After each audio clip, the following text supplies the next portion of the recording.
Hey everyone, welcome to today's deep dive into one of the most fascinating quirks of human psychology. Have you ever met someone who's absolutely convinced they're an expert at something, but in reality, they're nowhere close?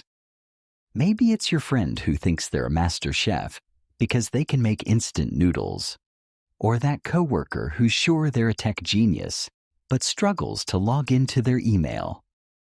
We've all encountered these moments, and they're equal parts hilarious and frustrating.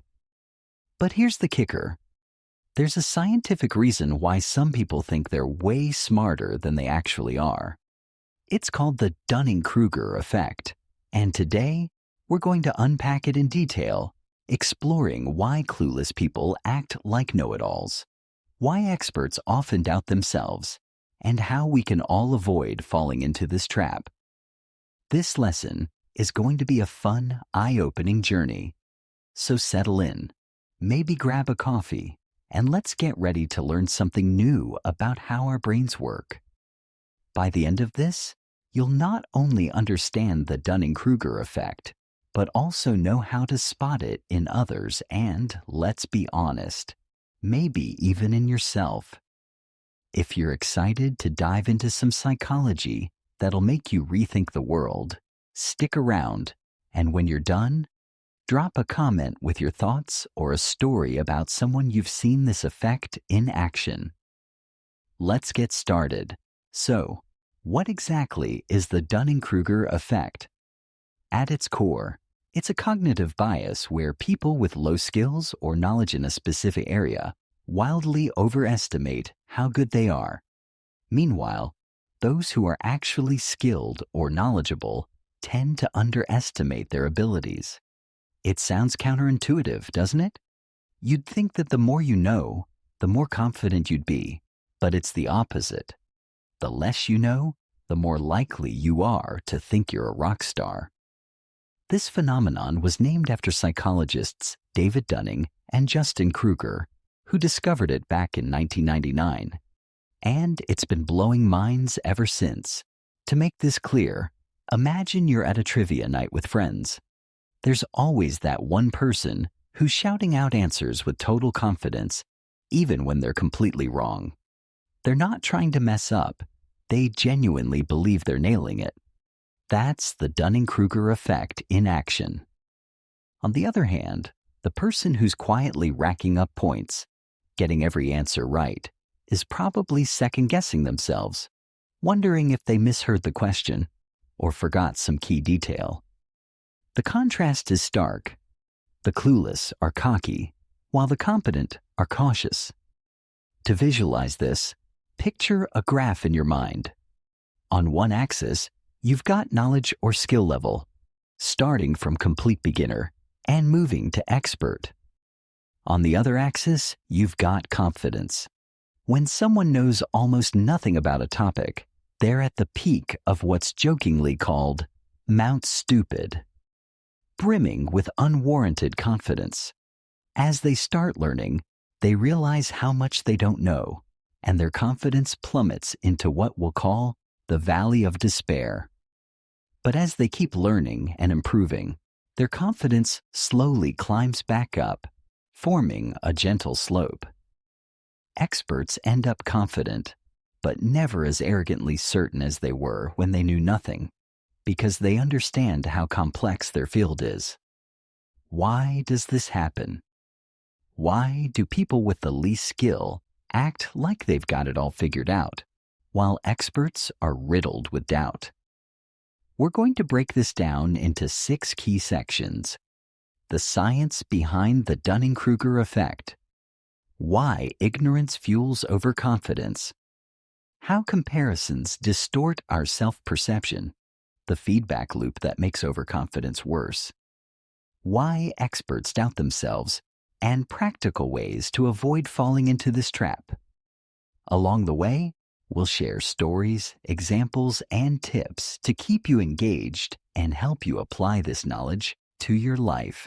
Let's dive into the first section. First up, let's talk about the science behind the Dunning-Kruger effect. Back in 1999, David Dunning and Justin Kruger, two psychologists at Cornell University, set out to study how people perceive their own abilities. They ran a series of experiments where they tested college students on tasks like logical reasoning, grammar, and even their sense of humor. Yes, they actually asked people to rate how funny they were. The results were eye-opening. The students who performed the worst, scoring in the bottom 10 or 20%, consistently rated themselves as above average, sometimes even in the top 25%. They weren't lying or trying to impress anyone. They genuinely believed they were doing great. Meanwhile, the top performers, those scoring in the top 10%, underestimated their abilities, rating themselves as just okay or slightly above average. This pattern showed up across different domains, from writing skills to problem solving to social interactions. The key insight was about something called metacognition, which is the ability to think about your own thinking. To know you're bad at something, you need enough knowledge to recognize your mistakes. If you don't have that knowledge, you can't see your errors, so you assume you're doing fine. It's like trying to edit a story when you don't know the rules of grammar. You'll miss all the mistakes because you don't know what correct looks like. For example, imagine someone taking a math test. They solve a problem and get it wrong because they don't understand algebra. But since they don't know algebra, they can't tell their answer is wrong, so they feel confident. Meanwhile, someone who knows algebra might spot a small mistake in their work and worry they bombed the whole test. That's the Dunning-Kruger effect. The less competent you are, the less aware you are of your incompetence. This effect isn't about general intelligence. It's specific to particular skills or domains. Someone can be clueless about cooking, but brilliant at coding. The Dunning-Kruger effect kicks in when they step into a field they don't understand and fail to recognize their limits. It's why your uncle who watched one documentary about climate change might argue with a scientist who studied it for decades. He doesn't know enough to know how little he knows. Now, let's move to the first big reason why this happens. Ignorance fuels overconfidence.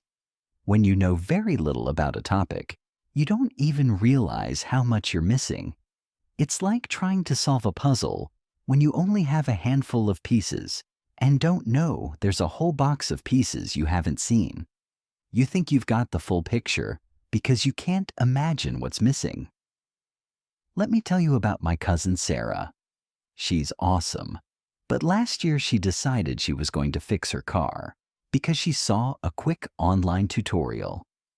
Armed with a wrench and total confidence, she dove under the hood.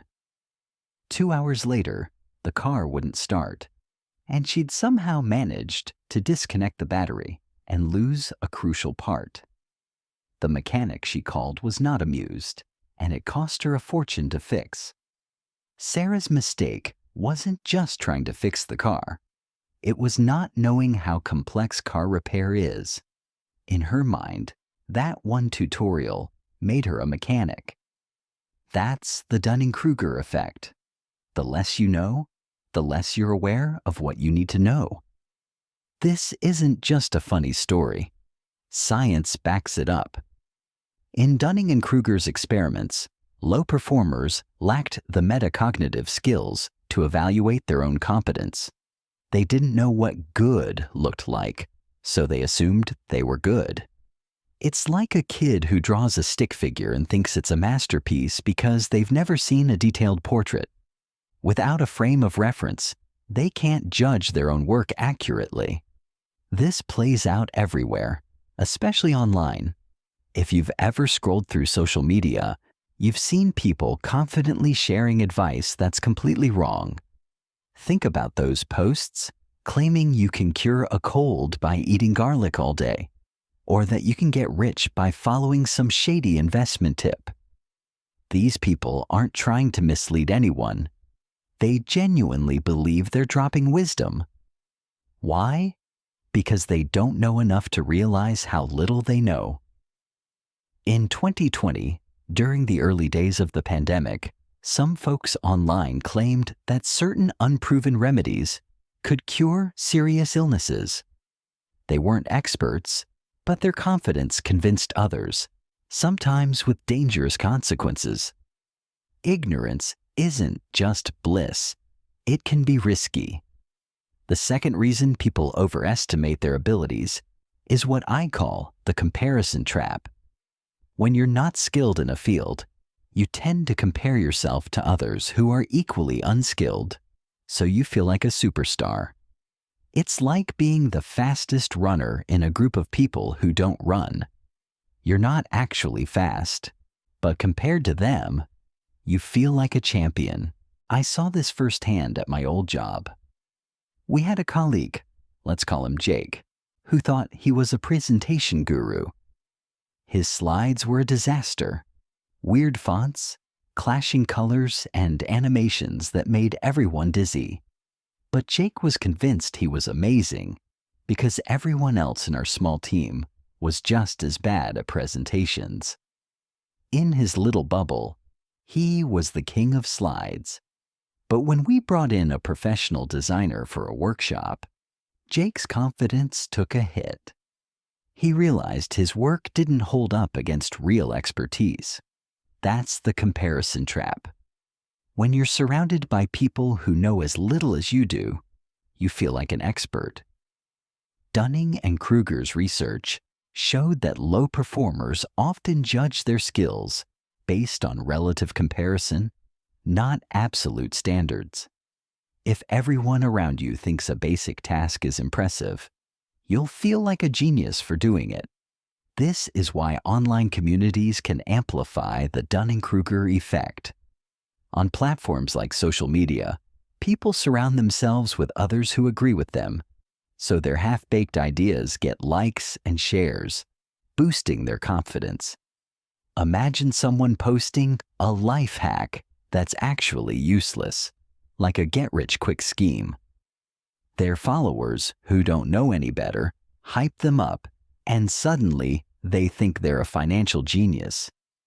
Let me share a personal story. When I first started creating content online, I thought I was a video editing pro because I learned how to add a basic transition. I was so proud of myself, like I was ready to direct a blockbuster. Then I watched a tutorial by a professional editor, and my jaw dropped. They were talking about color grading, audio syncing, and all these techniques I'd never heard of. Comparing myself to someone who actually knew what they were doing showed me how far I had to go.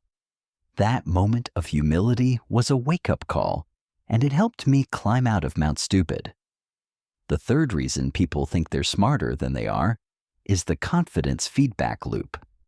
When you act confident, people tend to believe you, which makes you feel even more confident, even if you're wrong. It's like a snowball rolling downhill, getting bigger and bigger until it's out of control. Think about those times when someone speaks with so much authority that you assume they know what they're talking about. I once saw a guy at a party passionately explain why a certain food was bad for your energy. Everyone nodded along, impressed by his conviction. Turns out, he was just repeating something he read on a random blog, and it was nonsense. But because he sounded so sure, people bought it, and their agreement made him even more confident. That's the feedback loop in action. In their studies, Dunning-Kruger found that low performers didn't just overestimate their skills. They doubled down when corrected. Instead of thinking, maybe I need to learn more, they'd argue, no, I'm right, or the system is wrong. This stubbornness comes from the feedback loop. When people praise your confidence, you feel validated, even if your ideas don't hold up. It's why some people on social media keep pushing bad advice like unproven health tips or risky financial strategies. Their followers' likes and comments reinforce their belief that they're experts. This feedback loop can have big consequences. Think about the stock market craze a few years ago, when some amateur investors thought they were financial wizards because they made a quick profit during a market boom. They posted their gains online, got tons of attention, and their confidence skyrocketed. But when the market crashed, many learned the hard way that trading isn't as simple as it seems. The feedback loop of hype and praise made them feel invincible until reality caught up. Now let's flip things around and talk about why experts often doubt themselves. This is the other side of the Dunning-Kruger effect, and it's just as fascinating. When you know a lot about a topic, you're painfully aware of how much you don't know. It's called the curse of knowledge, and it's why experts often sound so humble. Take someone like Albert Einstein. He revolutionized physics, but he once said, "The more I learn, the more I realize how much I don't know." That's the expert mindset. The more you study a field, the more you see its complexity. It's like climbing a mountain. The higher you go, the more peaks you see in the distance, and you realize how much farther you could go. Experts live in this space, not because they're bad, but because they understand how deep their field is. For example, think about a skilled doctor. When you go to a good doctor with a health issue, they might say, "Let me check the latest research," or "I need to consult a colleague." That hesitation isn't a sign of incompetence. It's a sign they respect the complexity of medicine. They've studied enough to know that even experts don't have all the answers. Compare that to someone who reads one health article online and suddenly thinks they can diagnose everyone's problems. The doctor's doubt comes from knowledge, not weakness. This dynamic shows up in every field. A talented musician might worry about hitting a wrong note, while an amateur strums away confidently, oblivious to their mistakes. A seasoned writer might agonize over every sentence, while a beginner thinks their first draft is Pulitzer-worthy. The Dunning-Kruger effect reminds us that self-doubt can be a sign of growth, not failure. So, how do we avoid falling into the Dunning-Kruger trap ourselves? The good news is, it's totally possible, and it starts with a mix of humility, curiosity, and self-awareness. Here are 6 practical tips to keep your ego in check and your brain on track. First, embrace the phrase, "I don't know." Admitting you don't know something isn't a weakness, it's a strength. It opens the door to learning and shows others you're honest. Next time you're tempted to fake your way through a topic, just say, "I'm not sure. Let me find out." You'll be surprised how much respect you earn, and you'll learn way more in the process. Second, seek out real experts. If you want to get better at something, learn from people who've earned their expertise. Skip the loud influencers with no credentials and go for books, courses, or mentors who know their stuff. For example, if you're learning to code, follow tutorials from experienced programmers, not random posts from someone who just started last week. Third, ask for honest feedback. Find someone who'll tell you the truth about your skills, not just pat you on the back. Constructive criticism can sting, but it's the fastest way to improve. If you're working on a new skill, like public speaking, ask a trusted friend or coach to point out what you're doing well and where you need work. Fourth, keep learning, always. The Dunning-Kruger effect thrives on stagnation. The more you learn, the more you realize how much there is to know, which keeps your confidence in check. Set a goal to read 1 book a month, take an online course, or watch educational videos. Staying curious is your best defense against overconfidence. Fifth, reflect on your biases. Ask yourself, Am I overconfident because I'm surrounded by people who agree with me? Step outside your comfort zone and expose yourself to different perspectives. If you're part of an online group that loves your ideas, try sharing them with a more critical audience. It's humbling, but it helps you grow. Sixth, practice self-awareness. Take a moment to check in with yourself regularly. Are you assuming you're better at something than you are? Are you dismissing feedback because it's uncomfortable? Journaling or talking with a friend can help you spot when you're climbing Mount Stupid and pull yourself back to reality. Let's talk about how the Dunning-Kruger effect applies to real life, because this isn't just a cool psychology fact. It has serious implications. In the workplace, overconfidence can lead to bad decisions, like a manager who thinks they're a leadership expert but alienates their team. In education, students who overestimate their knowledge might skip studying only to bomb an exam. In relationships, it can cause arguments when someone refuses to admit they're wrong, even when the evidence is staring them in the face. A historical example brings this to life. In the early 2000s, some financial experts confidently pushed complex investment products, claiming they were low risk and foolproof. Their certainty convinced others to invest heavily. But when those investments crashed, it triggered the 2008 financial crisis. If those experts had admitted their limits and sought more input, the disaster might have been smaller. Overconfidence isn't just a personal flaw. It can affect entire systems. On a personal level, think about your own goals. If you're learning a new skill like photography, don't assume you're a pro after one good shot. Keep practicing, study techniques, and compare your work to the best in the field. The same goes for fitness, writing, or any hobby.